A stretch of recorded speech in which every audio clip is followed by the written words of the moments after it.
what's going on, everybody? Welcome back to another episode of the Cinema Scumbags Movie Podcast, episode number 115. My name's Seth.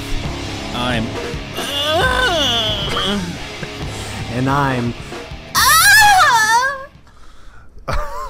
Glad you just blew out the speakers of everybody listening on their way to work.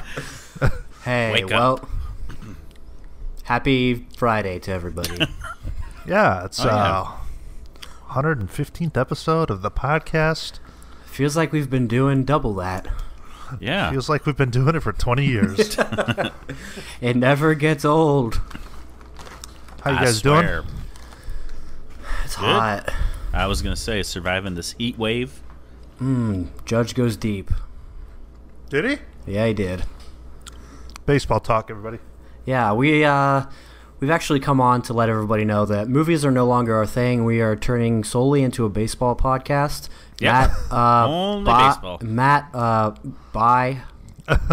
Thanks for your time. Thank God. It's hot. How hot is it over there, Matt? It's like 100. It was 116, though, that one day I decided to do a Criterion on TV. So it was fun. You know, Well, yeah, honest day on record in 20 years. You have AC now, right? Oh, yeah, of course. There you go. Gots Stepping to up have in it. the world. What kind of car are you driving now? It's a 2018 Hyundai Tucson. Ah, Nice. Tucson, Arizona. Yeah, Tucson, Arizona. Yeah, it's nice. I love it. Ooh, excuse me. Well, Oh, cool. I do want to go ahead and mention something that happened between the last time we recorded. Seth and I were at work last Friday, and somebody I used to work with at Domino's showed up to deliver pizza, and he said he still listens to the podcast. So I just wanted to say, Chudir, it's good seeing you. Hopefully you're still listening, and actually it surprised me that you're still listening. Yeah, pretty cool to meet a listener. Yeah. Yeah, it was a very interesting experience, but it was good to see you, brother, after 3 years or so, and glad you're still listening. Hopefully you hear I know. this. I walked by the guy, I wasn't thinking anything of it. Then I heard Nick say, "Oh, hey, you still listen to the podcast?" And I'm like, "Oh, you got a listener." Then you backed up and you're Yeah, like, I go- hello, I'm Seth. I go, "How you doing, man? It's me, Seth. And good to see you, brother." Oh, my God. Oh, it was funny. But good stuff. Just wanted to throw that in there real quick because I was genuinely surprised that he's still listening. That's cool, though. Yeah. Oh yeah. He's the guy that's always asking where Nick D is. Oh, okay. Well, he's dead. Wow. I think I told him that too. Nick D died that year. Nick D died to parenthood that year. Sorry to hear about your little friend Nick D. Oh, he's dead. Well, he's dead. Oh, feels good to be on here, fellas, doing another episode. You know, I've really haven't been fully engaged the past few times because I've got some janky internet issues, but I'm back, baby. All High right. speed. Yeah, we really don't have a main topic this week. We're kind of just gonna, talk, shoot the shit a little bit, just hang out, be a little lackadaisical. But Ooh. Wow. big words. That is a big word. And but we have some questions here, so we'll go through these. We'll start off with some of the Twitter questions, and then we'll jump into the voice ones. First one we have here is from Ryan Goodwin. Celebrating the release of Equalizer 2 this week, what are some of the other most unnecessary sequels ever? Most of them. Oh, I got one. Every sequel to Jurassic Park. Yeah. Yeah. Why don't we break that down a little bit? So, first of all, it's stupid to try to open a park like that in the first place. Of course. And then Of course. in Jurassic World, they do open that park, and look what happened. Exactly what happened in the first. Oh, but wait. There's an active volcano on the island? Dude, Why would they open the park in the I first place? I really hated Fallen Kingdom. That movie fucking sucked. I heard only bad things. Man. It's not Okay. it's not good. But Yeah, as Filmy's just mentioned, can we just, the whole concept of Jurassic Park was that Hammond is like this really rich, smart guy with all the top Sure. scientists in the world. They're Yeah. recreating dinosaurs. You mean to tell me when they were doing all that shit, they neglected to realize that they were building an amusement park on an island with a fucking volcano? Well, I don't buy it. I think what they said was there was a volcano that was dormant, and then now all of a sudden it's active. Oh, you're gonna run into that, you know? God. Yeah, it's gonna happen. That's a good answer. That's a So then they have to play sequel. like the conservationists and go rescue the dinosaurs off the island, or what? Oh, it's bad, bro. It's Yeah. bad. That was my favorite part. Was the island. Was them For sure. escaping from the island, and then I mean, after it's that, all- it turns yeah, into it's all- like a corporate auction to sell off the dinosaurs and. It's all downhill after that island part. Can we talk about a little spoiler? Is that bad?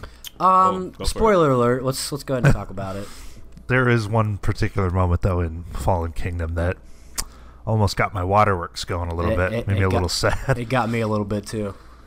The final shot you see on the burning island. Again, this is a spoiler. If you don't want to listen, just fast forward like a minute or so. But the final shot you see on the burning volcano island is the original Brachiosaur from Jurassic Park. The first dinosaur that you see. The final shot of him being engulfed in flames. Yeah, it was. Damn. It was Yeah. pretty good.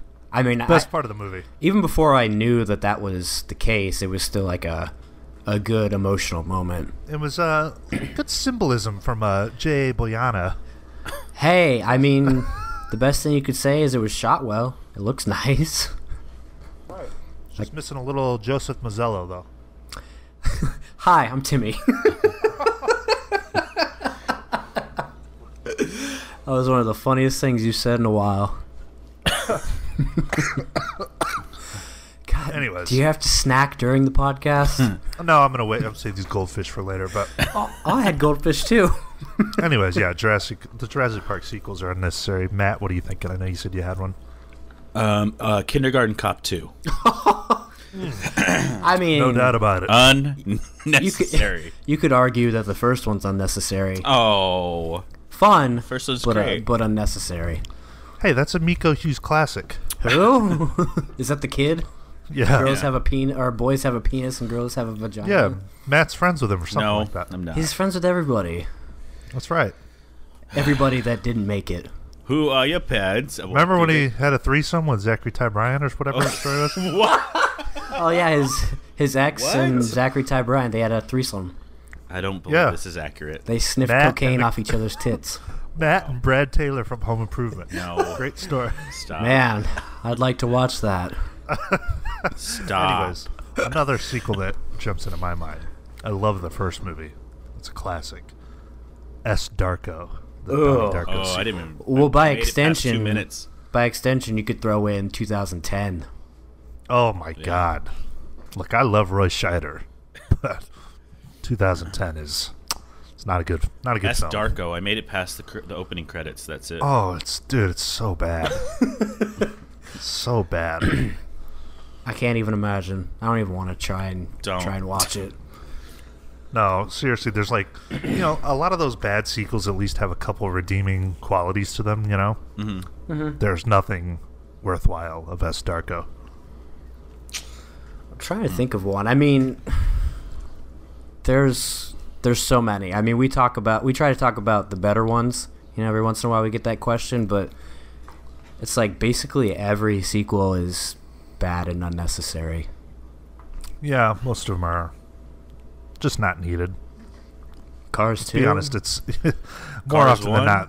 More often than not, sequels fail. Oh yeah, Yeah. it's pretty rare, and it's even more rare that the sequel is better than the original. True that.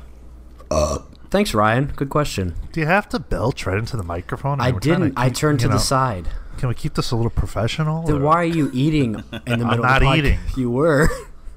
Gosh. God, we started the podcast with how are we going to get professional? Yeah. Well, can we try to maintain some listening quality? Nah. So we also have another question from Michael Groves. Besides Halloween 2018, what is a movie you're looking forward to this year? For me, it's Creed 2, and thoughts on Jurassic World 2. My opinion, 2 out of 5. Well, we gave you a little bit of that. First of all, Michael, always appreciate the feedback.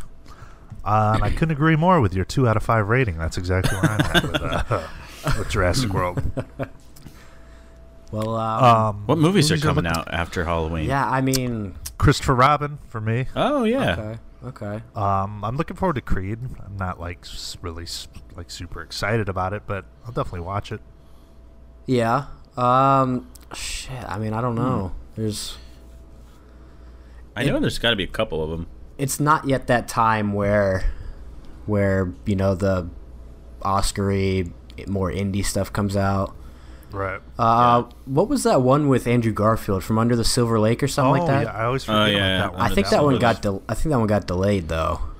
That Mr. Rogers doc. Oh, I Dude, know. did you see that? What? No, wait, which one? What? Won't You Be My Neighbor? No, I want to. It's not playing anywhere near me. Oh, bro, it is so good. I know. I need to peep it. So good. Ooh, I got one. Fantastic Beasts and the Crimes of Grindelwald. Yeah. Okay. All right.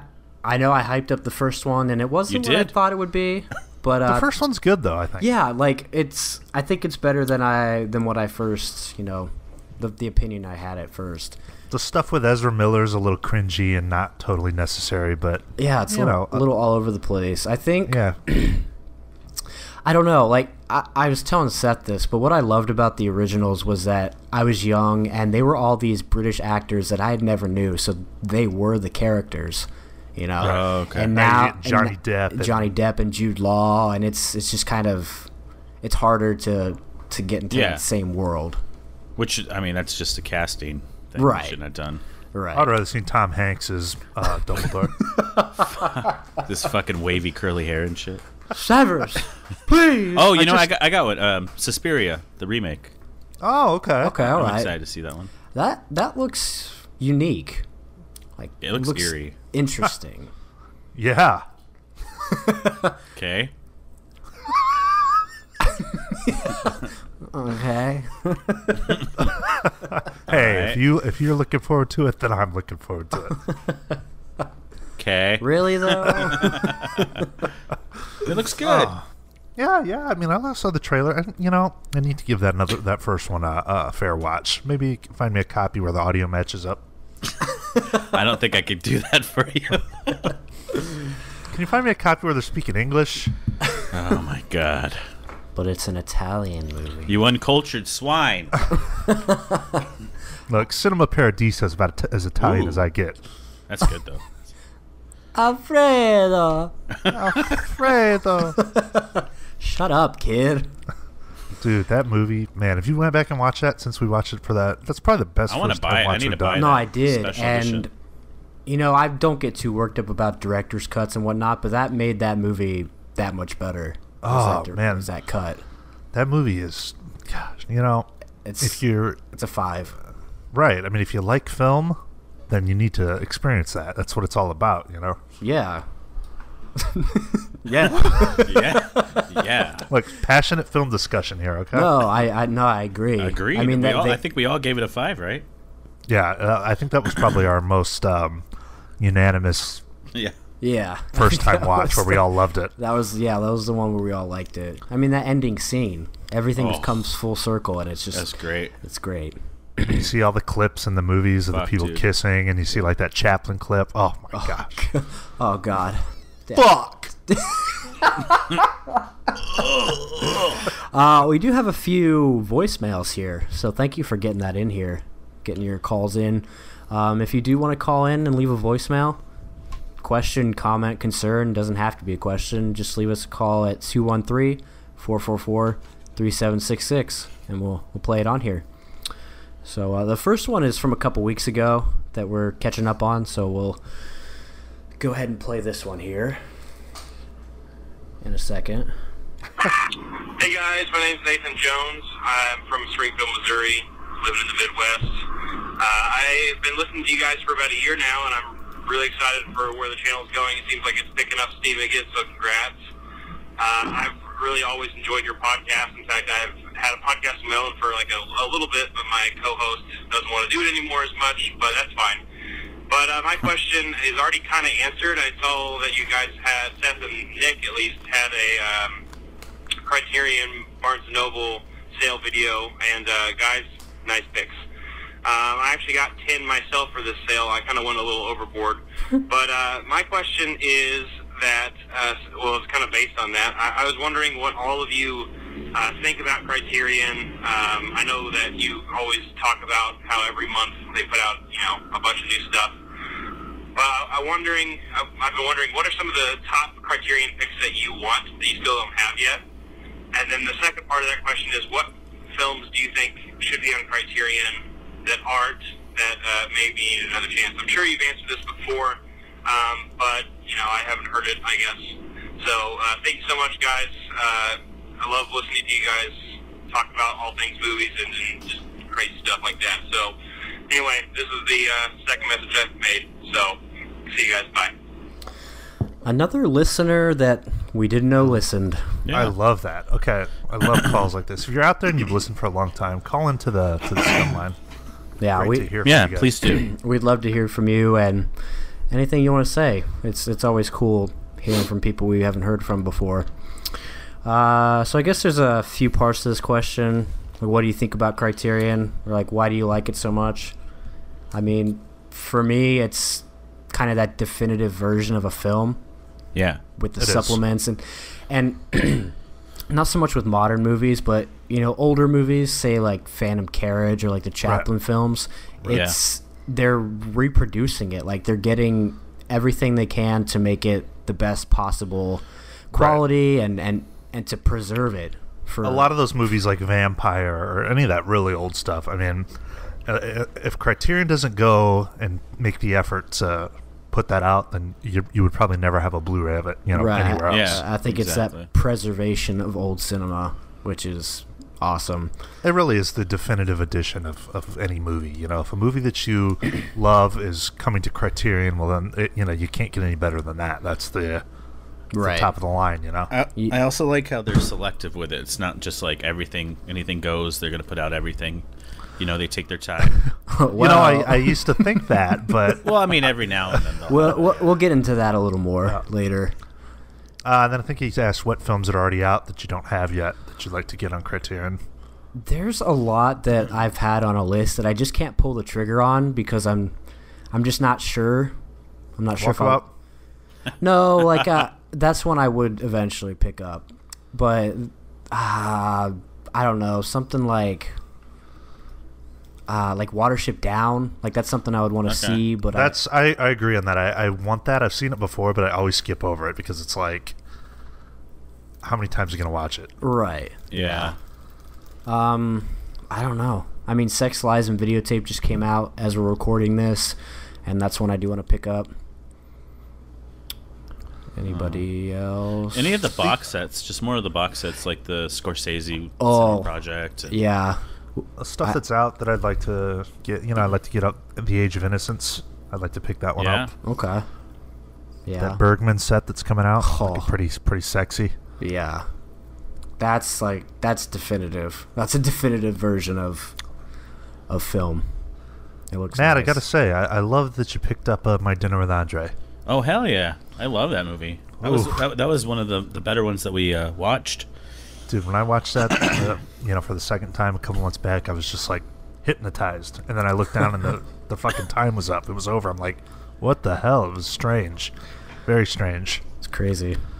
Yeah, a baby holds your hand, and then suddenly there's this huge man lifting you off the ground. I love how they. You ever seen where they throw that video into like they add like dramatic music to it and oh really? Like where we're at in like what they do with the Chaplin, like the dictator shit, where it's like it makes so much sense now in this era. They do it with that scene a lot. We're just robots. Oh God. So good. Fuck yeah, so good. Yeah. Thank you for the question, Nathan. Well, I did also ask what would we like to see on Criterion. Okay. And we've talked about it many times, but it's never, it's always fun to bring up real quick. Yeah, real quick, just something off the top of your head. I want to see Grand Budapest. Oh, you will, I'm sure. Yeah, you will. It's like I almost don't want to pick up Isle of Dogs because just wait a couple years, get it on Criterion. We'll just wait a couple more. They'll probably make a whole box set for him. Oh, shit. They will. Yeah, they love Wes, man. Everything gets the treatment from him. Yeah. You guys? I'd like to see Hard 8, the PTA first film. I think it needs a good version of it. For me, two immediately jumped into mind. 2001: A Space Odyssey. Yeah. I think it's they kind of they take to Kubrick, but they put out a lot of the more obscure stuff. I'd like to see him put out a little more of the top Kubrick titles, and also Trainspotting. Ooh. Okay. Which I mean, actually a Criterion like film. Danny Boyle. Yeah, it was like a Laserdisc edition, but I think it is technically in the collection. Well, as we've seen in the past, and actually we'll talk about it also a little later, I mean, they put out re-releases of Blu-rays, so it's possible for sure that they would put that out. There's tons of movies though that deserve that treatment, you know. Yep. Another one here real quick. This one looks like it's just for you, Seth. Oh, great. Hey, Seth, this is Matthew. Not movie related, but I know you went to the Pumpkin reunion tour. If you could just give us a quick review. Thank you. Fuck! Matthew! What a question, my man. Did I you wanted to like talk about it? this. So... I know Matthew, he's a fellow Pumpkins enthusiast. This is the much anticipated reunion tour for the Pumpkins. Kicked off here in Glendale, Arizona. 3 hours of delicious Billy Corgan voice. Ew. Of delicious Billy cock. Corgan voice. 3 hours of delicious Billy Corgan cock. Honestly, though, like without getting too in depth on it, it was an amazing show. Played like 32 songs or something like that. Fuck. The production, yeah, the production was insane, man. They put so much work into the videos, and so there was like these videos for every song, big epic screens in the background. You will love it, Matthew. It's a great tour, great show. 5 out of 5. Would recommend. Would recommend. And trout goes deep. So we do have one more here, and I did I did listen to it before, so I think this one's also mostly directed towards you, Seth. So it's from our good buddy. Hey, guys. It's a good friend here, long-time listener, Kyle Bauer. I don't really have a question, but I thought I would, offer my condolences up to Seth. He hasn't been looking too great in the past few videos. He's really gone downhill since his boyfriend Nick D left, and, you can really tell. It is nice, though, that the guards of his prison cell, they're allowing him to upload videos. His vinyl collection video, I saw that was filmed in his prison cell. So that is nice that he's able to continue YouTube and whatnot. But, yeah, it's not looking good. It's kind of like if, like, Wet Movie 1 was to regress backwards. Like, Seth's kind of looking like a 2009 Wet Movie 1, you know what I'm saying? Oh, my God. All right. That's it. Stay scummy. I look forward to listening to the future of the podcast. Thanks, guys. Fuck filming. God, Kyle, you're lucky that I'm not sensitive and can take it as much as I can dish it out. It's good to see you're still continuing with your comedy career. Good to see you're still alive.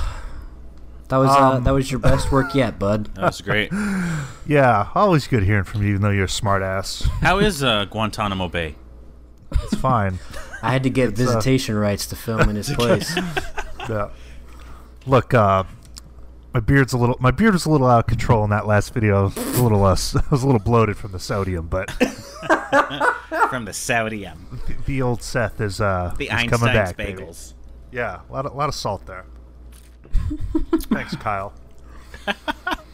Good stuff. Well, we'll jump into some news. We have a lot of things to talk about. A lot of things have come up. The first one here, Seth, might get you a little excited about this one. It's not set in stone, but Sam Rockwell is talking about a Bob Fosse biopic. I love this. Now, let's just go ahead and be honest right off the bat. Nothing will ever be like All That Jazz. Nobody will ever predict their death in film. Bizarre. Like Bob Fosse did. Scenario. Yeah. But they were talking to Sam Rockwell because he's working on a film with Taika Waititi, and they were just asking him, what's coming up for you? And he said, I'm cooking up a little Bob Fosse thing, maybe. We might be doing a little Bob Fosse thing. Interesting. And he said, I'd be playing Bob. This is the part that's kind of scary. He says, we're trying to figure out who else would be involved. Tommy Kail would direct it. Tommy Kail, it says here, directed Grease Live. Oh my wow. God! What a resume. Yeah, but I mean, it's a little quick tidbit, nothing set in stone, just something he would want to do, but I'd be excited to see something like that. Yeah, I don't really know much about Bob Fosse, but I love all that jazz. You know the basics of how he lived and how he was. I mean, he was like always on the go, making films, doing was it Broadway? Some sort of plays and dancing and drugs and women and crazy lifestyle. Yeah, that's what's so weird about all that jazz is it's like, it's his life, but then he also predicted his end, and it's just strange. It's a strange movie. I guess I'll have to pick that up. Oh man, have you seen it? No. Oh, dude. Fuck. I know. I was actually going to try to pick up this round, but it wasn't there. Such a downer, but like in a good way.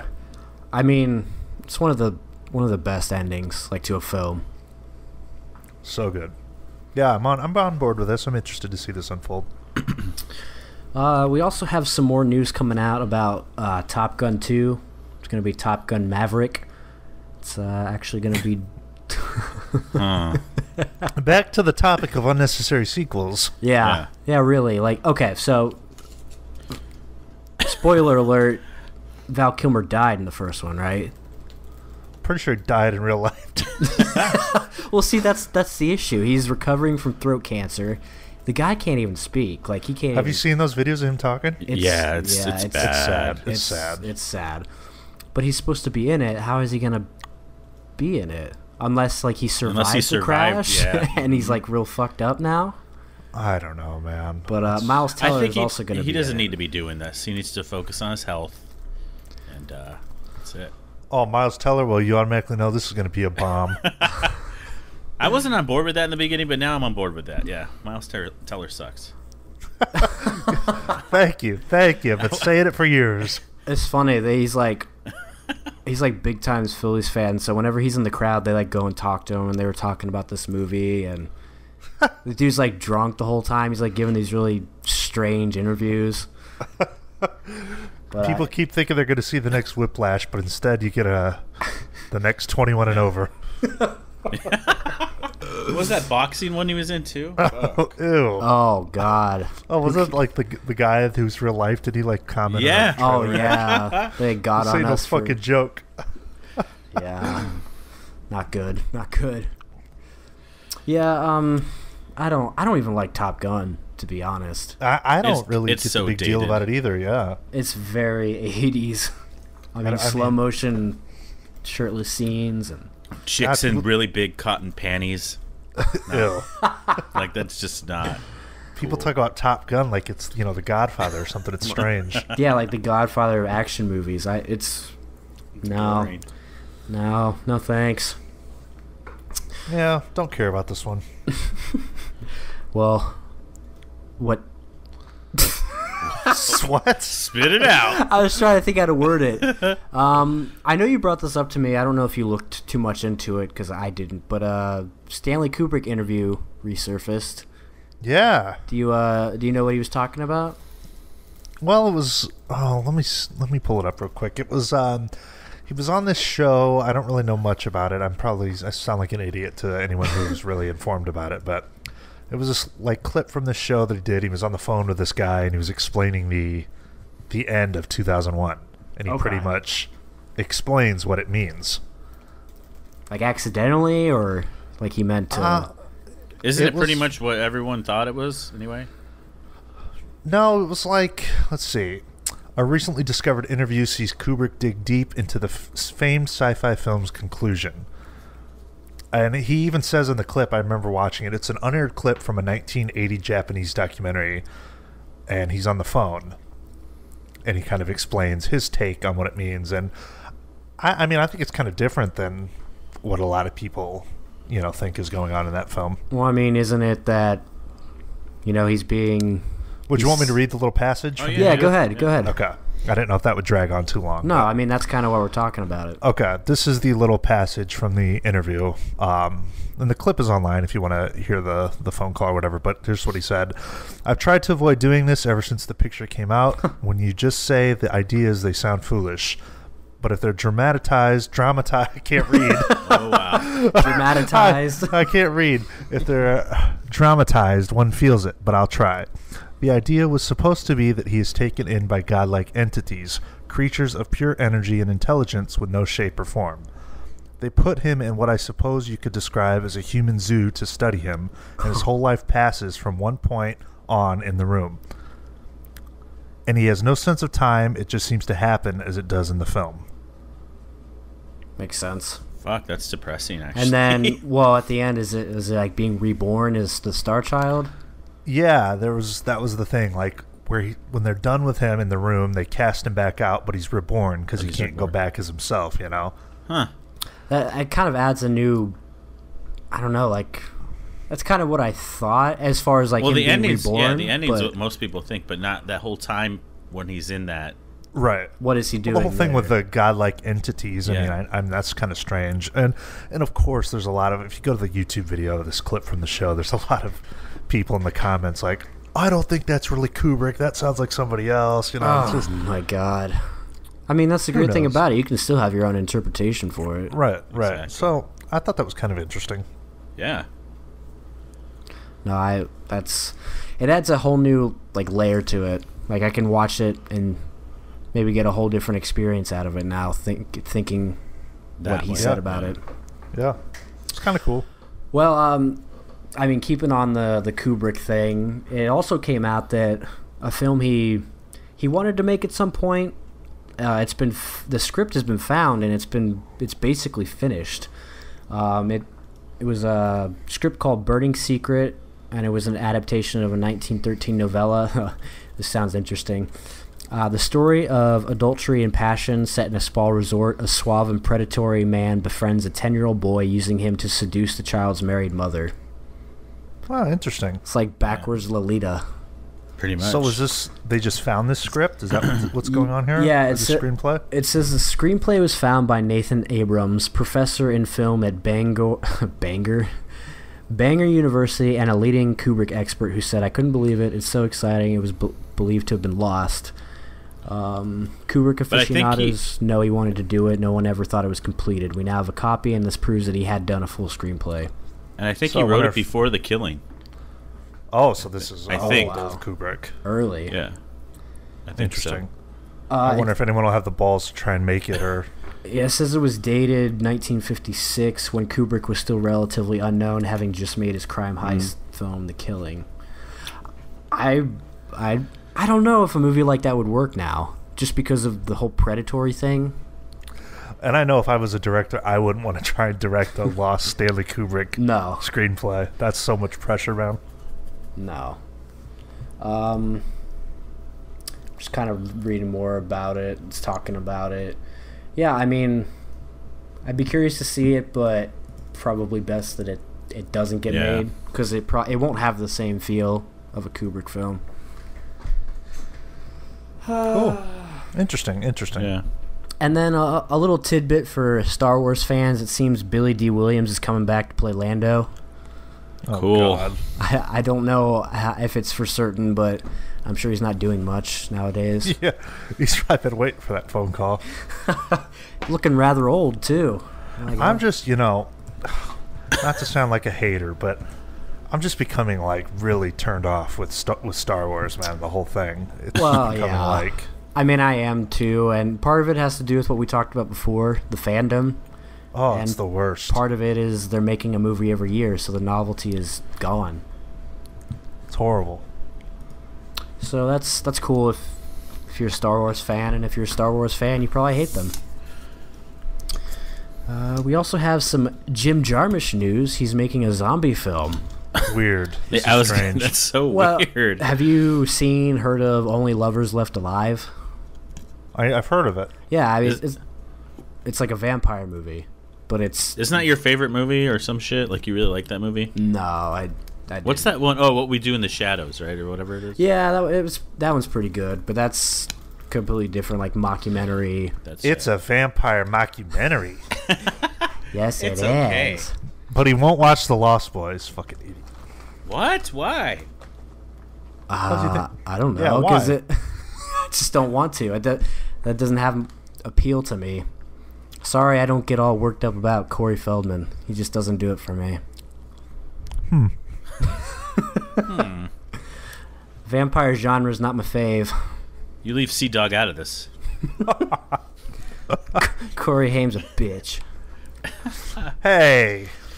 Why is your wife gotta be such a fucking bitch? Hey, dude, don't talk about my fucking wife. Yeah, but I mean, with Jim Jarmusch, you gotta think it's gonna be grounded in reality and like spiritual or thought provoking and slow. I've become a big fan of Jim Jarmusch.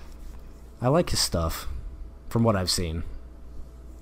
Speaking of zombies, did you hear Zombieland 2 is officially happening with the original cast? I did hear that. I do have that down on here. It is coming with the original cast, which is cool. You know, I thought maybe 10 years too late. Yeah, you'd think maybe Emma Stone was too good for that now, being Oscar. No, I think that's right up her alley. Well, hopefully she doesn't go through the whole Oscar curse where this is like the best thing she'll do in the next 10 years. I'm sure it will be. Look what happened to Brie Larson.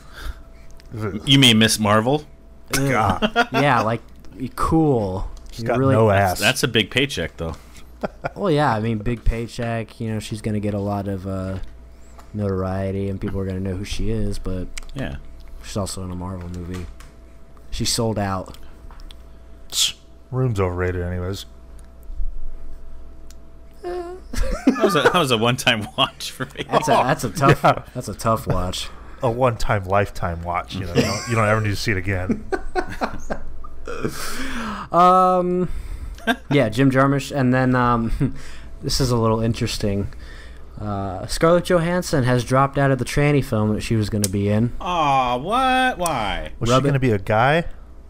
So, let me see if I can find the information about the character. Terrible name for the movie. It's called Rub and Tug. Okay. Rub and Tug tells the story of Dante Tex Gill, a transgender man who ran a string of massage parlors as fronts for sex work in 1970s Pittsburgh, Pennsylvania. I think she got too much backlash from people because, a trans is not going to play the character. It's going to be a white actress, straight actress. Oh, they wanted like a trans actor. They wanted a real a genuine trans woman. It's funny. I just typed in Scarlett Johansson tranny and like the third result. Illuminati secrets revealed. Scarlett Johansson born a man. Well, I think what also rubbed people the wrong way was her response to it all. Let me see if I can find it because she was kind of didn't give a fuck. Supposedly the person she was going to portray wasn't even a tranny, just a butch lesbian. So what's the big deal? I don't know. It's all these weird things with identity and like you have to identify people the right way. Well, let me ask you, who is the big hot trans actress that can step in her place? Because I can't name one. Exactly. That's the whole point. Yeah. You want somebody to come in and play the trans character, but sorry, Divine isn't around anymore. Well, they just gotta, transparent. They just gotta scour it. They'll find somebody. I don't know. Or a new talent. Okay, this is what. This is the response. This is the response. Gross. I would never buy that fucking John Waters shit. La femme trebelle. This is the response that they got from her representative. Tell them that they can be directed to Jeffrey Tambor, Jared Leto, and Felicity Huffman's reps for comment, since they were people that played trans characters before. I just don't get it. It's called acting. You're acting. You're pretending to be somebody that you're not. But everybody wants to be represented. Right. Everybody gets offended for everything now. Did they hire someone who was mentally handicapped in Forrest Gump, or did they hire a big-time actor? But that was back in the day. Now everyone's offended. If Forrest Gump was made today, it wouldn't be made. Yeah, they'd say, "Why didn't you?" Oh God, it's ridiculous. Yeah. Ridiculous. Well, and of course it's IndieWire that's reporting on it. They are notorious for getting very political about their articles and like opinionated in an obnoxious way that media shouldn't. Well, okay, so this is the title of the article. Don't let Scarlett Johansson dropping out kill Hollywood's first trans studio film. Opinion. Whatever. Yeah. So I mean, whatever. I mean, who cares? Whatever. Yeah. I mean, whatever. Gives a shit. The story sounds interesting, and the person sounds interesting. Like, not only are they running a... That's what I'm saying. Like, just get a no-name then. A no-name transgender. There you go. Look what they did. Look what they did for Tangerine. Yeah. Yeah, but here's the thing: that they get a no-name trans actress instead of Scarlett Johansson, then it goes from Hollywood film to straight to Netflix or straight to video where somebody doesn't see it because there's not that big star power. And that's the thing, though. These people need to put their money where their mouth is. Right. They want an authentic portrayal of somebody. Okay, when they get it, then they better yeah. Don't expect to make so much money then. Exactly. It's like you want there to be representation. So you don't want a big actor to come in that can give it that notoriety and that popularity, but you want somebody else who is probably a no-name so that nobody ever finds out about the movie. It's like, what do you want? Yeah. You can't please anybody. Nope, you can't. And then a couple more things here. You already talked about how Zombieland's official, but it's also official now that Joaquin will, in fact, be playing the Joker. Who's directing this? The Hangover guy. Todd Phillips? Oh, the G.G. Allen documentary guy? Yeah. Nice. I knew that would get Seth excited. I mean... He also directed Old School. War Dogs, Yes. Hangover Part 2 and 3. Dude, his filmography's all shitty except for that G.G. Allen doc, He which did- literally is shitty. He did Road Trip. Ooh. The only reason I would want to watch this is because I love Joaquin Phoenix, and I would love to see him play a crazy character like this. Yeah. I'm so confused. Is this like part of the It's like Jared Leto universe? no, or- it's something No, it's a else. standalone. It's an origin movie. I think it's like the Killing Joke. Like, it's how he becomes the Joker. Yeah. Okay. Well, Which is like whatever. the only interesting thing in that whole universe. This is who Todd Phillips... Oh, what the fuck? But I don't know why Todd Phillips is directing. It's fucking weird. Well, I mean, Jordan Peele directed a horror film. That he wrote and wanted to do. and he won an Oscar for it. Yeah. Yeah. So I don't know. I mean, comedy people like to jump into the drama, the I guess. whatever. This is who Todd Phillips wants as Joker's mom in origin movie.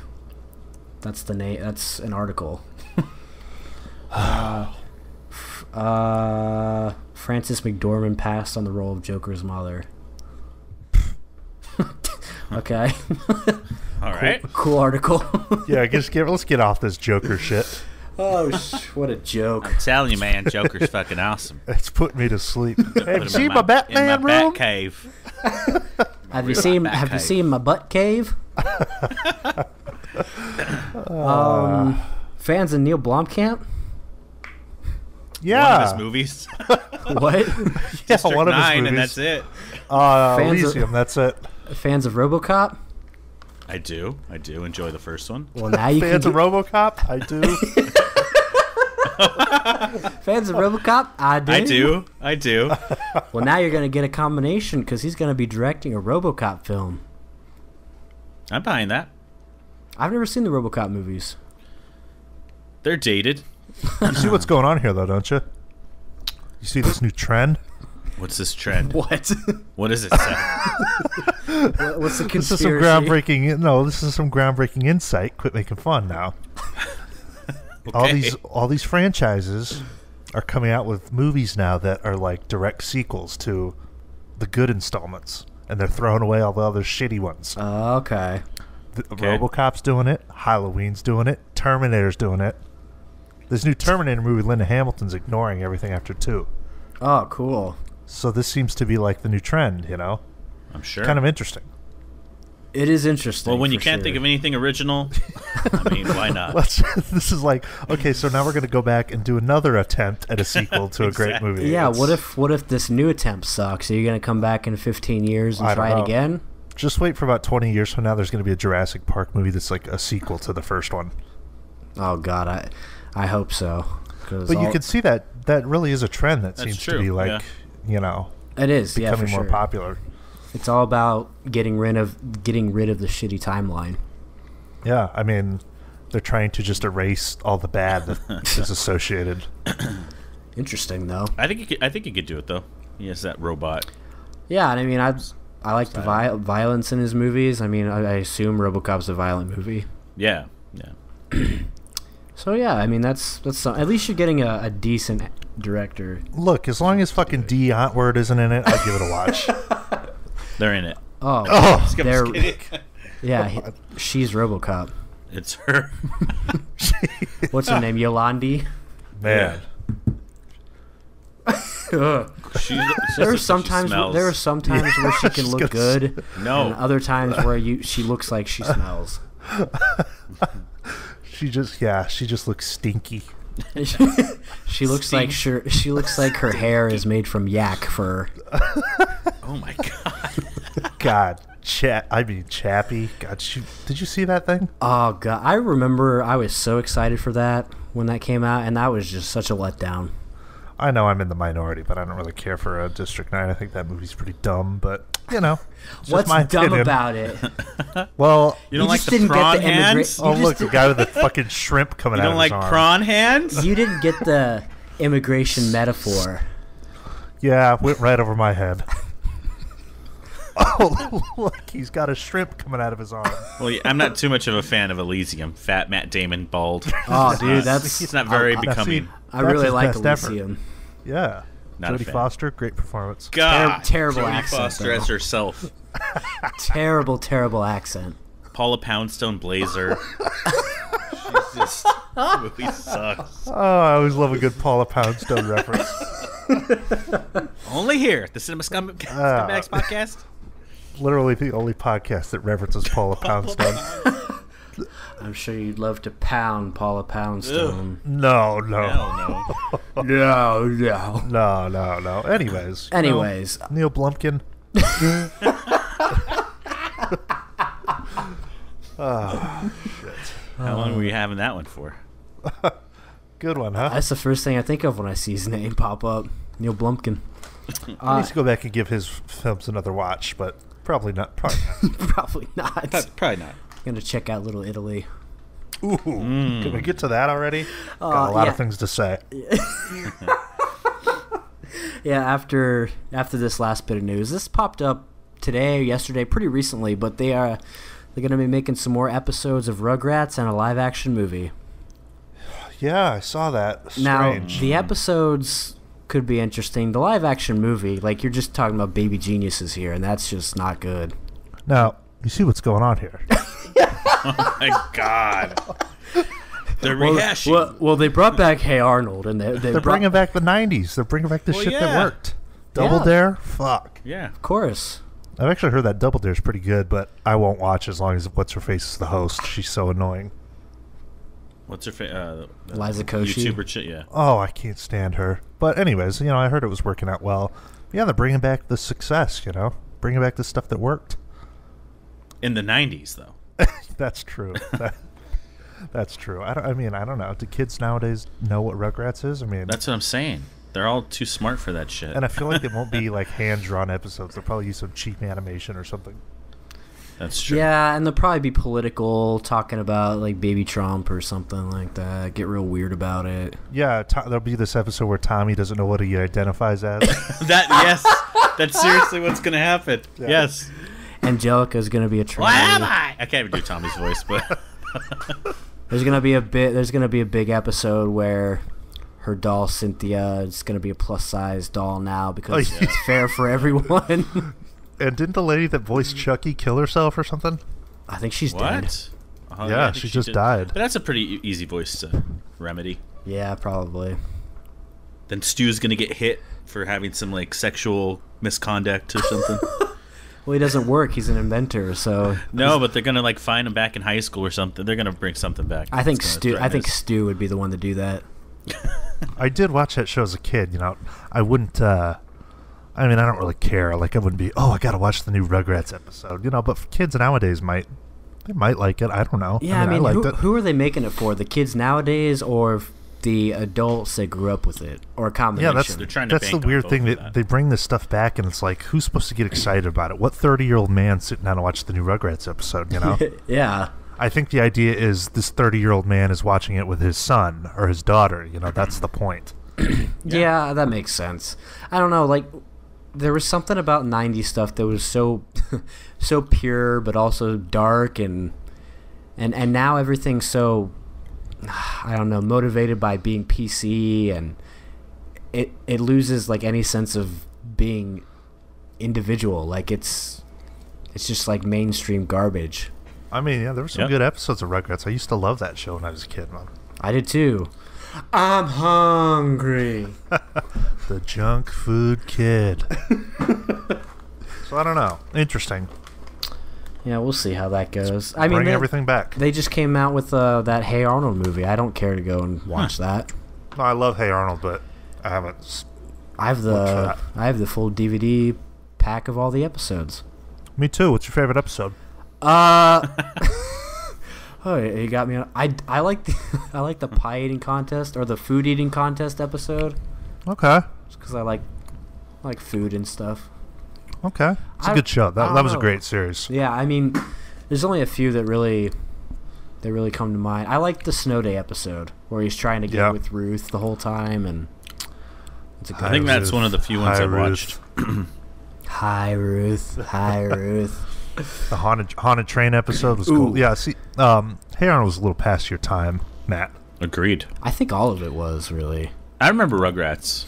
You probably remember, watching Alf or something as a kid. I do. Small Wonder. Small Wonder was the... You probably remember I Love Lucy growing up.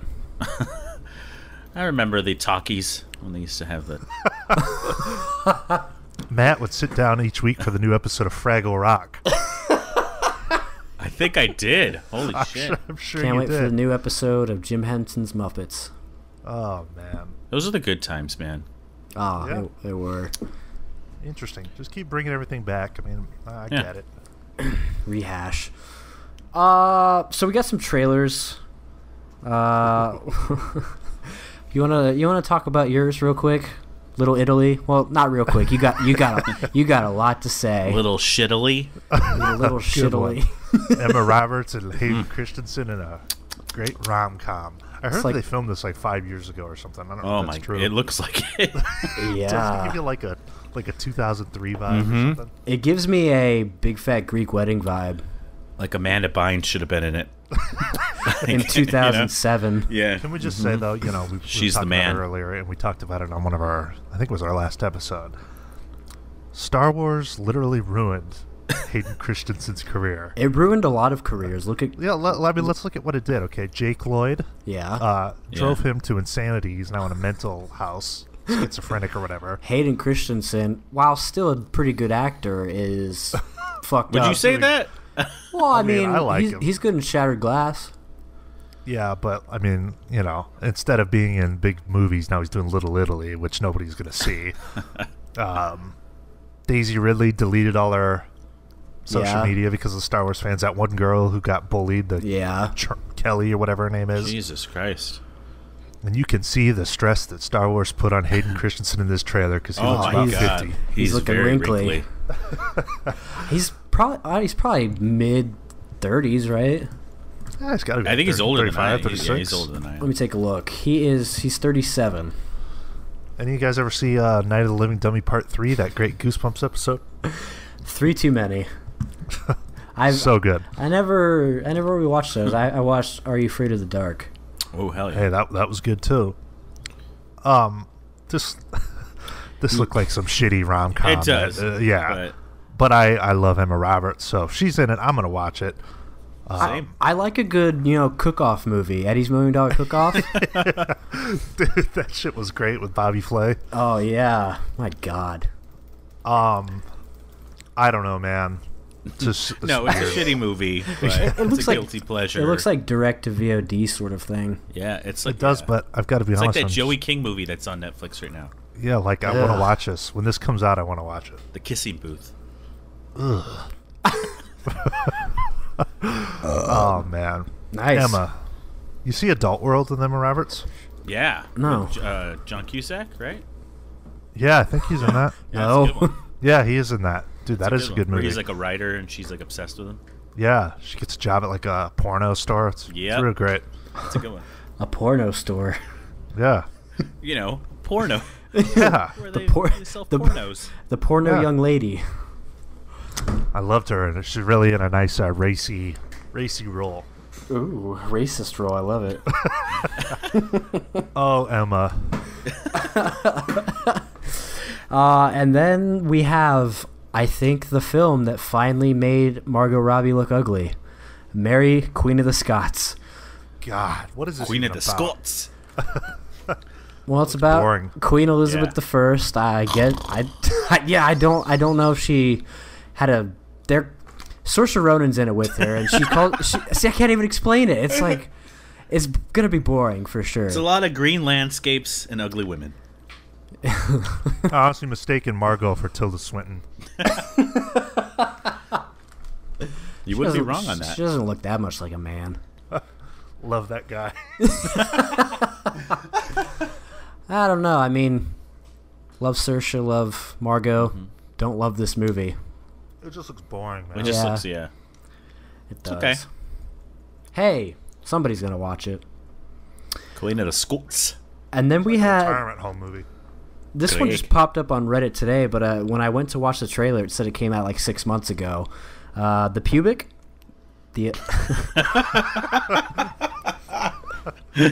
What's it really I don't know called? why that's so stupid.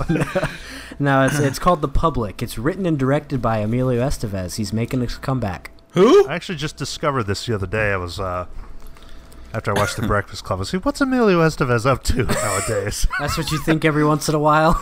Yeah, because it's weird. Like, you always see like Breakfast Club reunion, and it's everybody except for him. He's never around. Yeah. So I'm like, let me see how Emilio's looking nowadays. And this fucking trailer popped up, and I watch it. Gotta be honest though, I was into it. A little bit. Yeah, it looks good. I mean, it's got a stacked cast. I mean, it's got Christian Slater, Alec Baldwin, Michael K. Williams. It's got Emilio. There's some other people in there that are. Jenna Malone. There you go, Jenna Jenna Malone's Malone. in it, There may even be more that are escaping me at this moment. But it looks like it's. I don't know. What if she has sex with a corpse in this one? Yeah. Yeah, demon anyone? Yeah. Are you film. eating right now? No. He just I'm finished not. chewing. Yeah. I know he did. Anyways, Yeah, I I mean, got a good vibe from this. Kind of reminded me of like an adult version of It's Kind of a Funny Story or something. I'm trying to make the comparison. Yeah. It just looks like a bunch of homeless people that Does it want to take place stay in in a the room or? Okay, I was reaching there. It just looks like a bunch of homeless people that want to stay in a library and they won't let them. Yeah. It's gonna Yep. get political. It seems like. Okay, so it's like a homeless breakfast club. Quack quack, Mr. Ducksworth. I guess, yeah. Interesting. That's closer than. It's Okay. kind of a funny story. Okay, maybe I don't remember what I watched. Okay, I was wrong. Yeah. So there's Though. that. Nobody's gonna see this. Though. This is gonna be like that David Spade, crime Oh movie. God, yeah. What happened to that one? Fuck, I don't know. I don't think anyone. I don't know if that even came out or not, man. And then we have another one, Boy Erased. What's your favorite gay Edgerton? conversion film? Probably gonna be this one. Yeah, it's Anyone? Conversion camp? Anyone? No. written and directed by Joel Edgerton, who's also acting in it. It's got Russell Crowe and Nicole Kidman and Lucas Hedges playing a gay Playing boy. the same character he played in Manchester by the Sea. I would say or more Lady so the one Bird. in Lady Bird, since Yeah. he's gay Yeah. in that. That's true. I mean, the kid's good. It's definitely an Oscar sort of film. Yeah. I'm intrigued. It looks interesting. Good performances look like will be had, and I'd rather watch Bruno, but to each their own. Did you see his new movie that came out? It's like his show. Show. Or yeah. is it a show? That's some scary stuff.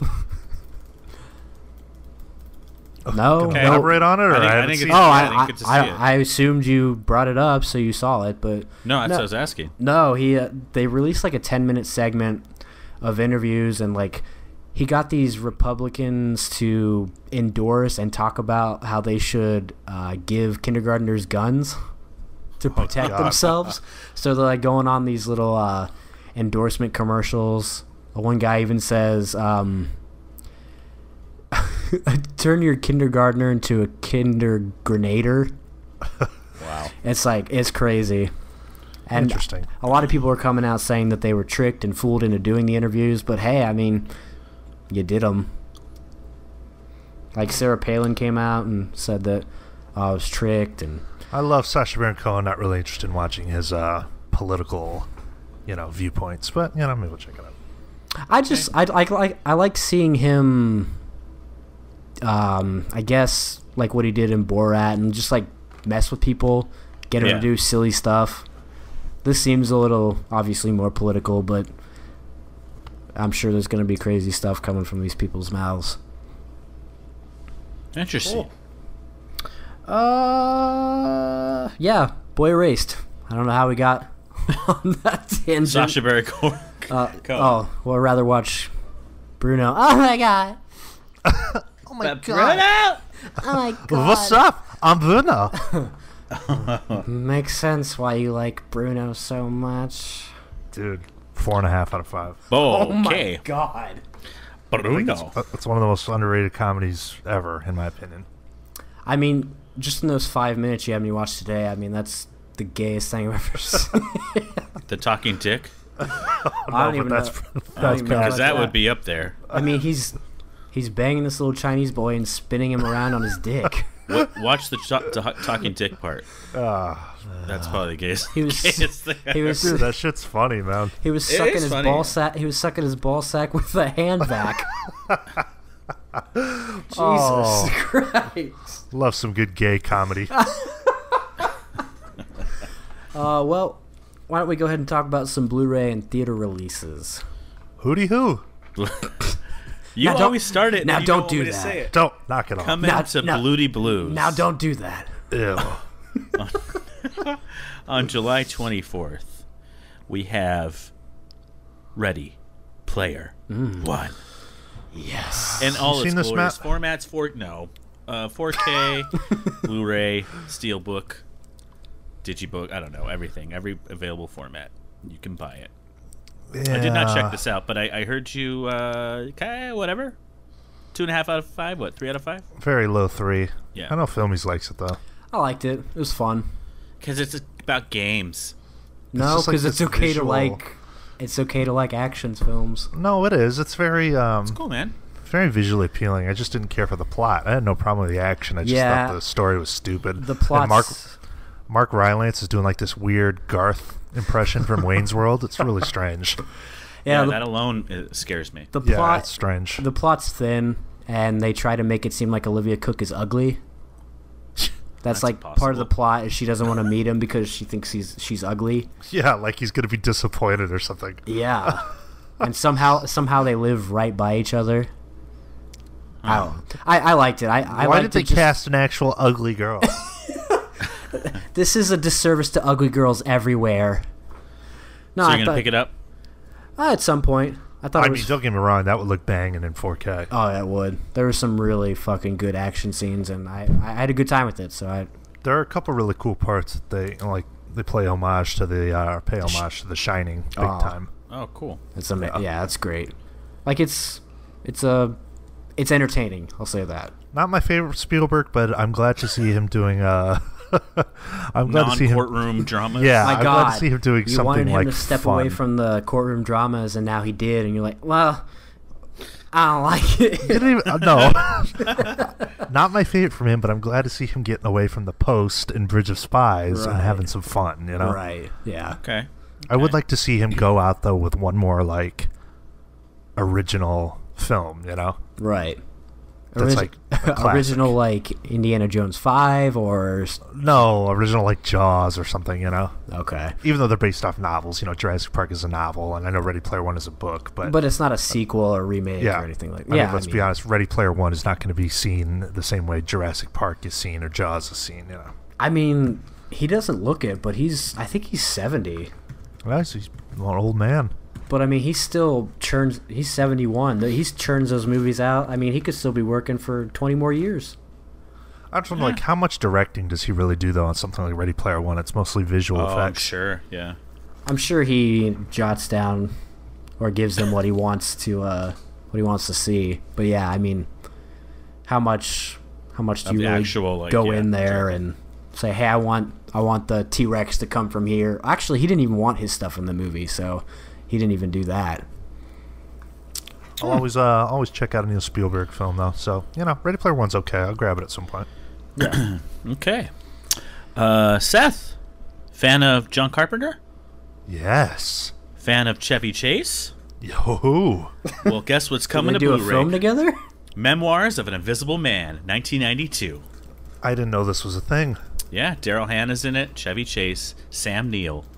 Oh my! It's directed by John Carpenter. Oh my God! Why didn't I know about this film? I remember seeing this when I was a kid. It was like super dated, so I don't know.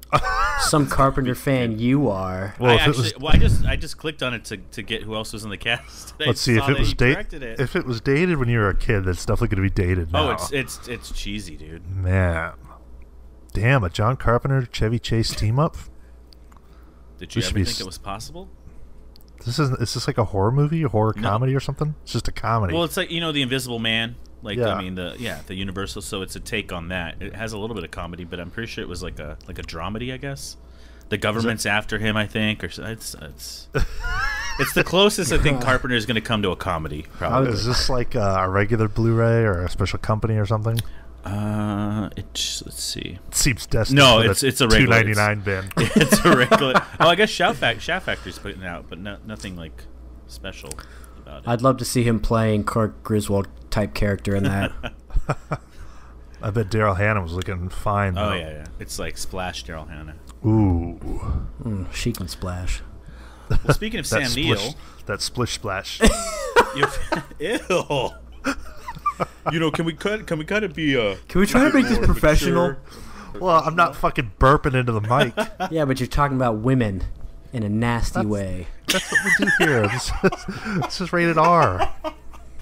Okay, what's rated R about a burp? For rad.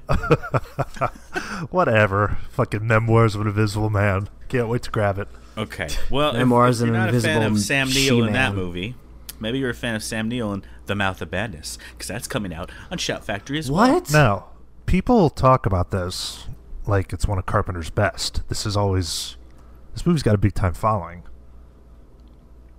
Did you know that? Never heard of it. I mean, I've heard of it. I didn't know Carpenter did that, though. Yeah, this is a John Carpenter film. It's got like a classic. The ending is like classic. I've never seen it. Huh. It's got a big time fan base though. Yeah, so it's getting a Shout Factory release too. They're putting out a lot of stuff. Like they're gonna put out Man in the Iron Mask as well, and like they're putting out tons of stuff soon. Cool. What else? Beyond Reanimator's coming out on Arrow release. Or did you ever watch Reanimator? First one? I've never seen Reanimator. It's good. It's a good one. It's a fun I'd time. like to get a release of John Carpenter's Vampires on Screen Factory. With what's his? James Woods. That's actually a really good movie. I like it. Yeah, Long live the new fun. Fleshlight. He got doxxed. Now everyone hates him. Let's see. Because Republican. Yep, that's what happens.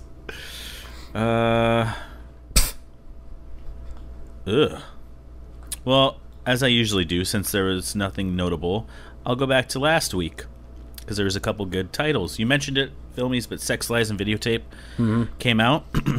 I think I'll be picking that one up too when I go back for the sale. Steven Soderbergh. Isle of Dogs comes out as well. Yeah. Need to watch this. Still haven't seen it. Yeah, same. I want to.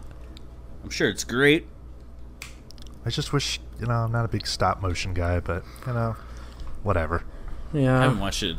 Was it Fantastic Mr. Fox yet? Oh, God. still That's need to like, watch it. I like it, but it's easily my least favorite from Wes. Well, you see, not for me. I'm just kidding. I'm just kidding. I'm just kidding. I mean, it's better than Anomalisa. Shit. That movie. Well, is it better than Rampage? Because that's coming out, or already came out. I would I hope think so. most things are better than Rampage. I agree. I like seeing people are finally getting tired of the Rock action film thing. Well, when you do it for the past, like, 6 movies. Well, that's the issue. Like, he always wants to play a character that wins. You're not doing anything different. It gets old. Yeah, I agree. I think it also Okay. came out that he's, like, the highest paid actor ever. What? Yeah. Yikes. Well, he brings in the money, I guess. It brings in the Audis. Well, who's not a highest paid actor? Joaquin Phoenix. You Were Never Really Here. That was Ooh. a solid movie. I like that movie. I liked This it one's too. good. Yeah. I liked it too. I'll be buying that one. And then the Virgin Deal of the Day. Terminator 2 Judgment Day 4K Blu-ray with the Endo Arm Special Edition. Who is picking that up? Can we please make that the new segment, the Virgin Deal of the Day? When Every I saw week- this, when I was looking at it, I was like, dude, this is so virgin. Every week. just every make sure to episode, remember you gotta it. name a I'll find virgin, something, yeah. Every episode, you gotta name a Virgin Deal of the Week. That Endo that Endo arm, you can get jacked off. I'll make sure to write it down in my template so we remember from now on. Oh my god. Do we really? Oh, terrible. $175. So I'm done giving money to fucking Terminator 2. Did you end up buying the 4K? Yeah, only because it was $10. Yeah, I mean that's crazy. $10. I've got the stupid ass Endo skull that was like $200. So you don't you want the arm to match? No, I'm You done were with the it. virgin at one point. Yeah. Back in the day, I would have jumped all over that Virgin Deal of the Day. It was the. You would have shoved it up your butt. I don't know. I would have thought the Planet of the Apes bust. Yeah, would you have bought been, you bought a lot of busts for a Yeah. for Fucking loser. man. I gotta get this Robin Williams picture.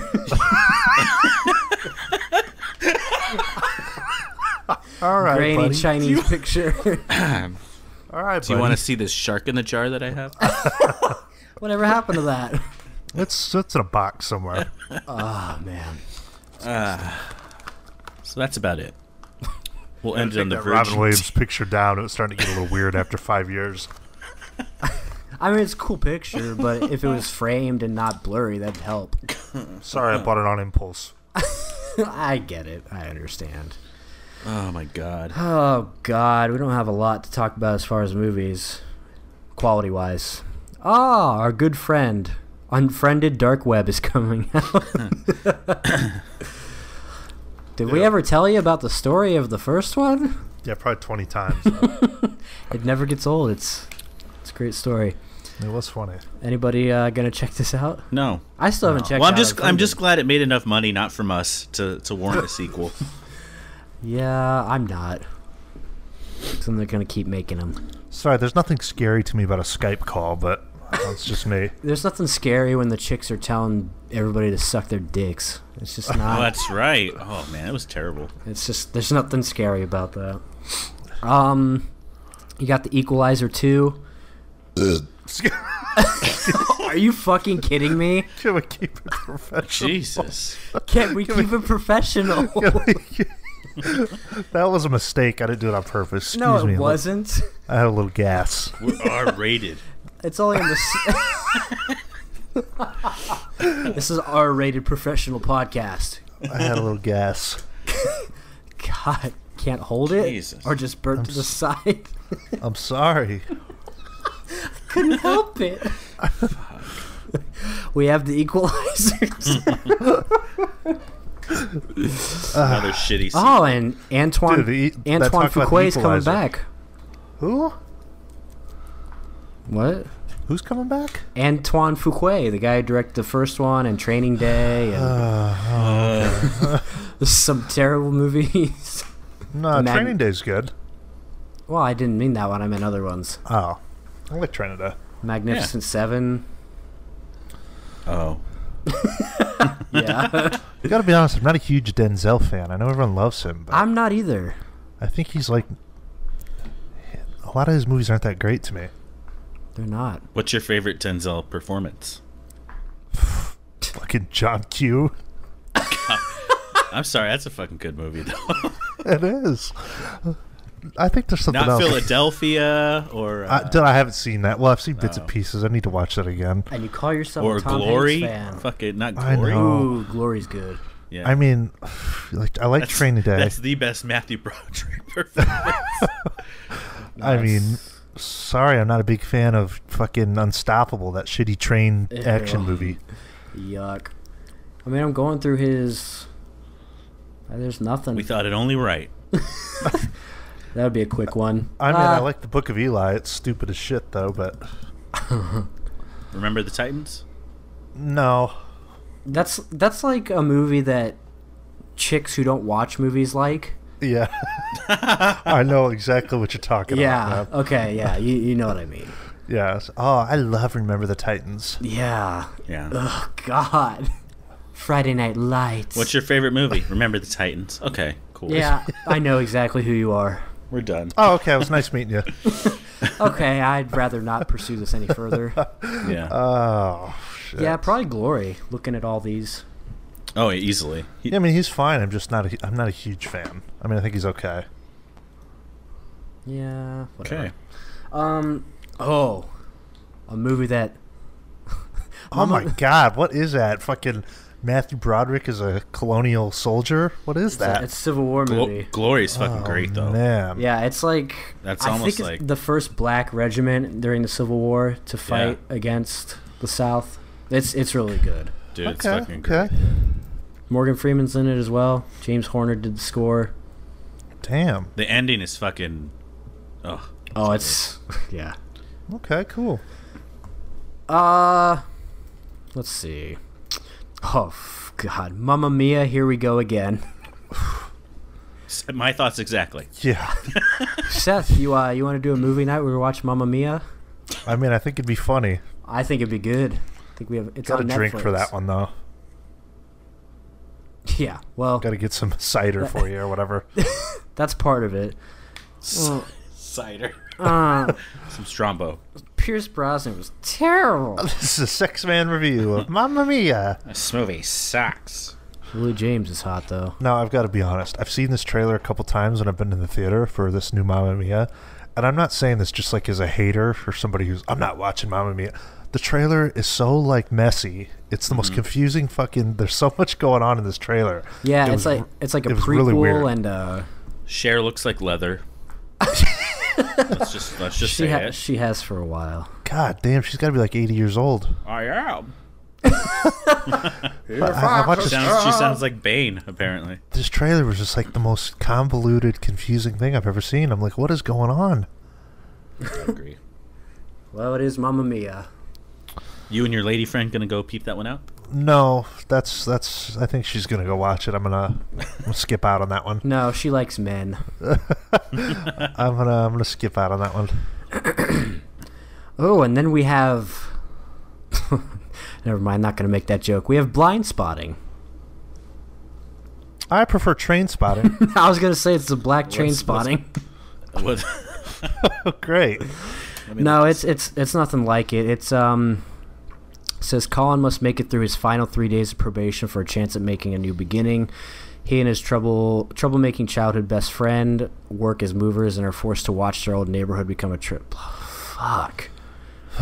When a life-altering event causes Colin to miss his mandatory curfew, the two men struggle to maintain their friendship, blah, blah, blah. Social landscape differences, blah, blah, blah. Blah Okay. blah blah. Ooh, Tisha Campbell's in it.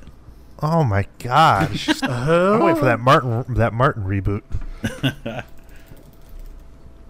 Okay. The chick from Martin. And from the other black comedy with My Wife Damon and Kids Wayans. with Damon Wayans. It's like- Black comedy. And that's... Oh my god. what? Well, I'm just looking at this last thing here. It's called Generation Wealth, a documentary that investigates the pathologies that have created the richest society the world has ever seen. Damn. Sounds like the shitty documentary Rich Kids where they're talking to... I prefer Rich Hill. Ever seen that? The picture? No, the documentary. Look it up. I think you would really enjoy it. Rich Oh, Hill. yeah, that's the poor people and... Yeah, it's about like these 3 juggalo kids in some shitty trailer park town. God. Is it that, I searched Rich Hill. The first thing that pops up is the picture. Same. Yeah, Yeah, it's dirty as fuck. Used to show like clips from it in the chat. Yeah, you would send clips all the time. Yeah, Yeah, I've been me and fucking Nick D trying to used to talk find that about it. documentary. Yeah. Dude, watch that shit. It used to be on Netflix, but All right, I gotta find this. it's so fucked up. They're so white, such white trash. I think I watched it, actually. Yeah, I felt Yeah. like all you guys did. It's good. The kids are mostly unlikable except for one of them, but Yeah, pretty much. They're the reason you don't like poor kids. poor and smelly. Gummo? Ooh, dude, Gummo's good, man. Ew, gum was good. Strawberry milk or milk and God. spaghetti, anybody? That bathwater, bro. Yeah. So fucking disgusting. That is Yeah. the most disgusting fucking scene, I think, in any... In like, film. he's sitting in like this gross bathwater with spaghetti on his face and a Ugh. cup of milk. Oof, yikes. Strawberry milk. Ugh. Yucky. Disgusting. He needs to date the chick from Hereditary. They didn't have kids. Oh, shit. That's good. That's it as far as that goes. But we do have some Criterion news. Not only are we going to talk about the October releases, but we're going to talk a little bit about the new collection that's going to be coming out, the Ingmar Bergman collection. Ooh. I mean, this is something I would want to pick up someday. When does this come out? I believe November. Let me get the... Because I was gonna this round I was gonna start buying all of his films, but You might Don't as do well that, wait. buddy. yeah, I know. Thank God. Don't do that, buddy. Not this round. Okay, so it looks... Oh, where's the date? I believe it's November. Let me... So for the when it's sale. November 20th. So that's going to be when the sale's going on. So it says Ingmar Bergman Cinema, a 30 Blu-ray collector's set. The most comprehensive collection of Bergman's work ever released on home video, organized as a film festival with opening and closing nights, bookending double features and centerpieces. This selection spans 6 decades and 39 films, including some of his big ones. It's accompanied by a 248-page book with essays on each program, as well as by more than 30 hours of supplemental features. Fuck me. That's not bad. 120 if it's half off. That's No, for 40 films that's or a 39 steal. films? Yeah, yeah. For 30 hours of supplements and a book and... I'm getting that for show. Yeah, I think it's really interesting how they're doing this, though. The film festival type layout of it. I mean, if you want, I can go through the movies real quick. Yeah. So, starts out with opening night, Smiles of Summer Night, Crisis, A Ship to India, Wild Strawberries, To Joy, Summer Interlude, Summer with Monica, Dreams, A Lesson in Love. Those seem like they're all his early works. Centerpiece 1, Scenes from a Marriage, which includes the television version and the theatrical version. Saraband, From the Life of the Marionettes, Hour of the Wolf, Shame, The Passion of Anna, Faro Document 1979, Through a Glass Darkly, Winter Light, The Silence, The Virgin Spring. That one just came out too. And then you have Centerpiece 2, The Seventh Seal, The Devil's Eye, All These Women, Sawdust and Tinsel, The Rite, The Magician, The Magic Flute, After the Rehearsal, The Touch, The Serpent's Egg. Centerpiece 3, Persona, Thirst, Port of Call, Cries and Whispers, Waiting Women, Brink of Life, Autumn Sonata, and then closing night, you get Fanny and Alexander, the television version and theatrical version. That's a shit ton of Yeah. content. That is. And Fanny and Alexander is like 50 on its own. Yeah. Well, good thing for me, the only Bergman film I own is Seventh Seal. Well, I do have a... Yeah, which ones do you have? I've got Persona, Seventh Seal. You could still recoup that. Just sell No, it. yeah. I mean, if I sell those, I can get some money to go towards this. And Yeah. if you want, I can try and bust through the supplements real quick. Yeah. So obviously 39 films, including 18 never before released by Criterion. That's cool on its own. Restorations, including a new 4K restoration of Seventh Seal and 2K restorations of Shame, The Touch, Waiting Women, Serpent's Egg, and many others. Introductions to 11 of the films by Ingmar. Audio commentaries, 5 hours of interviews with Bergman. Excuse me. Can we get it? That one just that one just came out of nowhere. I had gas. Wow. Are you fucking kidding me? Interviews with many of his key collaborators, including obviously Liv Ullmann, Max van Sydow. 2 rarely seen documentary shorts, documentaries about the making of films like Autumn Sonata, Fanny and Alexander, extensive programs, behind the scenes footage, essays, trailers, and then the book. And I mean, this thing looks nice. That's the definitive. I mean, this is about as definitive as it gets. Yeah. Wow. And what's the retail on this? It shows $240, but with the sale. Where does it show that? On their section, on their page, it says $249, $239. Yeah, I'm not sure how the scale is between them and Barnes & Noble, because like their regular price Blu-rays are $31. Oh, okay. So it might be a little different. On Amazon, it's showing $300. I mean, well, the SRP says $300, but I mean, when that sale rolls around and that's out, that would just be my one purchase, you know. Oh, of course, yeah. That's so worth it. Fuck, dude.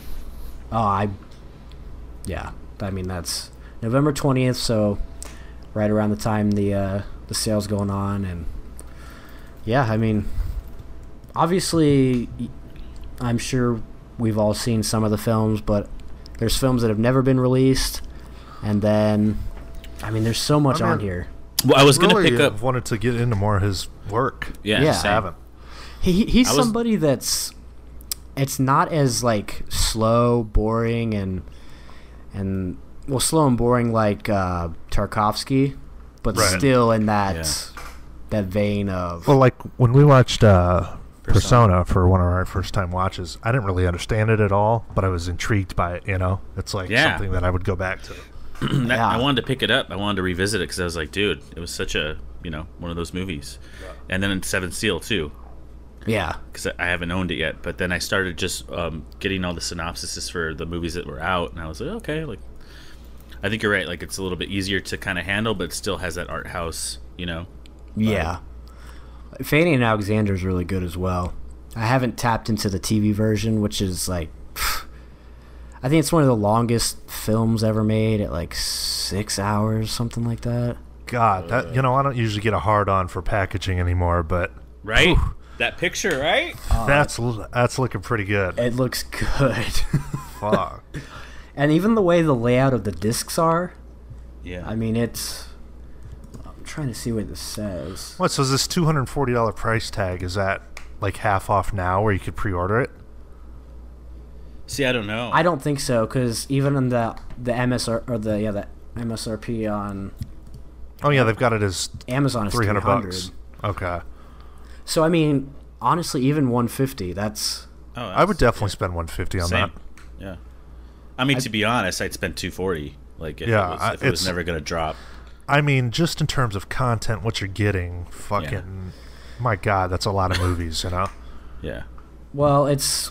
I think what we have to look at is how much Barnes & Noble charges for it.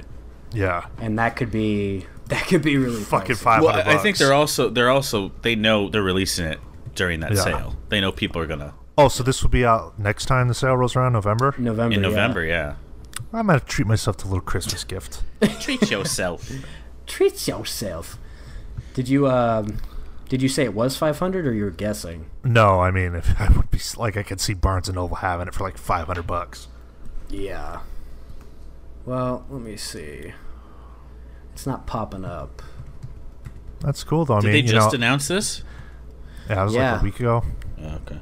But, if you have a bunch of his standalone Criterions, you sell those and you put that just towards the box set. Yeah. Because believe me, there will still be a market for the individual standalones. Not everyone's going to buy that $300 box set. And people want to pick and choose which ones they get. Mm-hmm.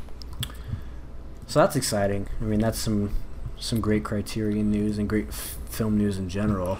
Only thing about that is I know I would buy it and not watch it. I feel like it would sit for a while, or like I would first be like, okay, I'm gonna knock all these Bergman films out. Yeah. Then I'd watch Crisis and be like, okay, back to Big. Yeah, maybe. I mean, but then it's always there for you. Yeah, When you get that itch to, like, you know, watch some Bergman. Yeah, I get that itch all the time. Do you have that, by the way, do you have that Cassavetes set? No. See, like that one, like I watched two Don't films so far. One of them I didn't like at all, but the other one I liked. Okay. But it's the same thing. It's like I had to be in the mood Right. to watch it. And you got to figure, you know, just because he's Bergman, you're not going to watch all 40 of those films and think they're all great. I think know? Filmies Right. will. No, definitely not. Criterion That's gonna what come out with Saturday Fatty mornings are for. Where's the Fatty Arbuckle set? That's where Saturday mornings are for. Seriously, it's the best. Coffee and Bergman. Coffee and Criterions. That's Dude, right. you know what? By the way, I was saying you should take that over from Jordan. Just ask him if we could take that. They don't do I it tr- anymore. Continue it. I tried to hit up the guy for his Nintendo friend code, and he didn't answer me. So Just do something different. Don't call Jordan it Coffee Fringe. Criterions. Criterions and coffee. Yeah. Espresso. You could definitely do it. We could definitely do a Criterion series. It don't have to anything to do with anybody else's shit. No, that'd be cool. And we can Yeah, all okay. do it. Yeah, you could do them all, and I'll watch. There you go. Yeah, sounds That's about another. right. That's another series for you. Matt, you gonna make Nah. anything? Hey, I pumped out that Hey, Criterion it video was like I good. said I was going to. You meet your yearly quota. Thank you. Hey, you want to put Nice. some personality into it next time? No, it was. No, you get what you get. I don't know what was up with that stretched Barnes and Noble logo, but you know, other than that, it was a good video. I I thought was, it looked good. Oh yeah, Mr. Dictator. I was laughing. I was sitting there God. reading that text. Like, It's sorry. interesting. He said, I didn't "Sorry, want it to I'll come try off that." like If you that. don't like, can you just if you don't like it, just tell me you don't like it. Oh, it's interesting. It was shitty. There you go. Okay, Seth, That you wanna- thumbnail. there's nothing wrong with that. Hey, I'm just glad to see you on the channel, bud. I threw that up quick. Sorry, I knew Your Seth was content- going to that concert on time, and I was like, I'll just do the thumbnail myself. Oh, so it's Seth's fault now. Oh, Okay. appreciate you. You know. No. I, if I didn't put the Barnes and Noble thing in, it would have been fine. It would just been a normal. You No, know, that's whatever. good. My mind was set on Billy's bald head. I wasn't thinking about any thumbnails. Balls. It's all right. At least your video gets views. Hey, it's good to see you on the. Well, you know. Hey, good to see you on the channel. Thanks. No, you know your stuff's good. Of course. Your We're getting a little thumbnails long are- in the tooth here, fellas. We're at about a. Oh 30 shit, we minutes- are. This is 30 a long minutes. episode today. Whoa, good thing we don't have a main topic. We'd be No, let's- well, you want to talk about how we screwed up the first time watch segment? Well, I was going to talk about the October Criterions, but Oh, go Yeah, go for it. we can bust through these real quick since we are getting slow on a little high on the time. Actually, there's a lot of more mainstream stuff in here this time. Well, compared to what they usually put out. So I don't first like off, this month. first off, we have Shampoo. I really don't know what to say about this one. The cover art is Yeah. They're starting to interesting. reach, my man. They're starting to reach. Well, I have this on my watch list for some reason on Letterboxd. I don't know why. I think it was because I was probably watching a Warren Beatty film and I was like, oh, this looks gay. I was watching a Ned Beatty film. Deliverance. That's pretty Shampoo. gay. Oh, looks like your kind of film, Matt. Shampoo gives us a day in the life of George, a Beverly Hills hairdresser, and Lothario, who runs around town on the Why eve of- does this? I don't know, Beverly Hills Oh, hairdresser, Got it. gay. On the eve of the 1968 presidential election, trying to make heads or tails of his financial and romantic entanglements. It stars Goldie Hawn, Julie Christie, Warren Beatty, and then Lee Grant. Ned Beatty. No, he's not as good. Ed Begley Jr. Ooh. Love Ed Begley Jr. A sharp look back at the sexual politics and self-absorption of the preceding decade. gets a new 4K restoration, a new conversation between critics, and a new cover based on the original poster. Cover. This one we've actually seen for first time watch. Sisters. It's on DVD, but it's getting the Blu-ray release. Brian De Palma. What a guy. You guys didn't like this one? I liked it. I liked it. I didn't care for it. Margot Kidder is Danielle, a beautiful model separated from her Siamese twin, Dominique. When a headshot reporter suspects Dominique of a brutal murder, she becomes dangerously ensnared in the sisters' insidious sibling bond. All right. I thought you were going to say something. Yeah, I thought you were too. No, I was going to say, what's the next one? Let's get moving here. Gets a new 4K restoration, new interview with the actors, and the next one, The Naked Prey. In the early 19th century, after an ivory hunting safari offends a group of South African hunters, the colonialists are captured and hideously tortured. Cool. I love when animal abuse... What? Huh? I love when animal abusers get it. Same, friend. Restored high-definition transfer. And that's it. 8 hours don't make a day. The only reason this pops out to me is because it's got the guy that played General Oromov from GoldenEye. Hell yeah. Do you know who that is? I like the video game. Yeah. I don't know the guy's name, but he's got a very distinct look. Over the course of several hours, the sprawling story tracks the everyday triumphs and travails of the young toolmaker Joaquin Gottfried John. I assume that's him. Sorry it's not Little Italy. Fuck. I'm sorry, too. God. We know it's a high-definition transfer. Let's keep it moving. But see, that's not for you. It's for the listeners. We know it's If Emma Roberts was in a World War II film, you'd be all on that. Don't even. Probably we know, not. We know it's a new transfer from Criterion. You don't have to say it. Let's keep it moving. I was saying the synopsis for those that care. You know, we're really discriminating against the Germans' films. You know, we may have German film enthusiasts out there. No? Okay. Maybe. Fine, we can talk about this one then. The Princess Bride. No, why is this on Criterion? This is what we were talking about earlier. I know, I figured. Like, why does this need to be on Criterion? Is this Criterion worthy? No, I agree. A lot of like people the movie, think but so. it doesn't deserve Like, a Criterion. people love this movie. I don't get it, man. It was tough to get into for me. Yeah, I struggled with it too. I mean, maybe it's something you have to grow up watching. I just don't know what is so significant and great about it that it needs the Criterion release. But, you know, if they want to start doing that, then that's fine. Maybe. Gets a new transfer, a commentary with the director, commentary with actor Billy Crystal. Oh, did you know he's a Yankees fan? And yeah, Peter Falk. he actually was signed for a one-day contract, and he took a bat in spring training. Wow. So Struck did Russell out. Wilson. Struck out. Probably. This one comes with a lot of stuff. You get new interviews and new programs, and that's it. That's all we got for the October Criterions.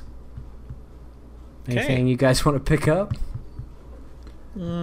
Sisters, probably? Yeah, probably pick up Sisters. Seth? Seth, are you there? Chewing, sorry. Oh my Chewing? God, you couldn't wait like 5 more minutes. Why don't you try to make it professional? Just wait 5 more minutes. We're almost done. God. Sorry about that. Yeah, no, this October lineup just really isn't appealing to me. Good to know. All right, fair enough. And then, yes, last but not least, first time watch. The film that we initially picked last week was on Hulu at the time of selection, but before we had time to watch it, it was taken off. And that was Marathon. That was Marathon Man. If you watched it, sorry, we're not going to tell us about it. Yeah, hopefully you liked it. I would have liked to check it out. It was the same director who did Midnight Cowboy. You didn't get to watch it either? No, I mean I probably will at some point, but I got it. I didn't feel like trying to get it up on the. I sat down to look for it, just wasn't there. Yeah, that was really obnoxious. I made sure it was there too. So we're skipping over that. If you watched it, hopefully you enjoyed it. I know I sure did. Might have. But we are going to select a new film this week, and I believe, Seth, you have a selection. You know what? I was just looking. This is just coming up with something. Amazon Prime. It's a Gus Van Sant movie from 1989. Drugstore Cowboy. Cool. Gus Van Sant can be very hit or miss. Yeah. This does have 100% on Rotten Tomatoes. Okay. Bob Hughes is the leader of a family of drug addicts consisting of his wife Diane and another couple who feed their habit by robbing drugstores as they travel across the country. Sounds good to me. It's got Heather Graham. Also, So yeah, it's on Amazon Prime. It'll be there. We'll definitely be watching it. And we'll be talking. Hopefully it'll still be there by the time we try and watch it. It'll be there. This was just a random pick. I don't know anything about it, but it seems interesting. Yeah. So give it a Hey, that's what it's all about. Finding something new. Yeah, first time watch. Cool. So, Drugstore Cowboy. If you want to watch along with us, that'd be cool. Leave us a comment. Something on Twitter or on the video of this podcast if you Yeah, saw also it. be curious if you watch it and want to get in on the discussion, you can leave us a voicemail too. Maybe we'll play it during the segment. Yeah. Well, Cool. with that, we could probably wrap it up. Fellas, 115 episodes of the Cinema Scumbags podcast Oh my god. What the hell? in the books. This is a long one. It's weird how the ones where we don't have like a topic go on the longest. Yeah, this was, this is the longest one we've done in a while. So, hope you guys enjoyed listening to it. A lot of good stuff there. Like Filmy said, leave us comments. Twitter, Instagram, Facebook, you know where to find us. Call the Scum line if you want to be featured on the show. Any closing thoughts? No. Go out there and make some homemade chili. Boss Oh of the yeah, Swamp. we will be having a contest coming up soon right. for the channel. We'll announce it on the channel in a video with further details, but be on the lookout for a contest coming up.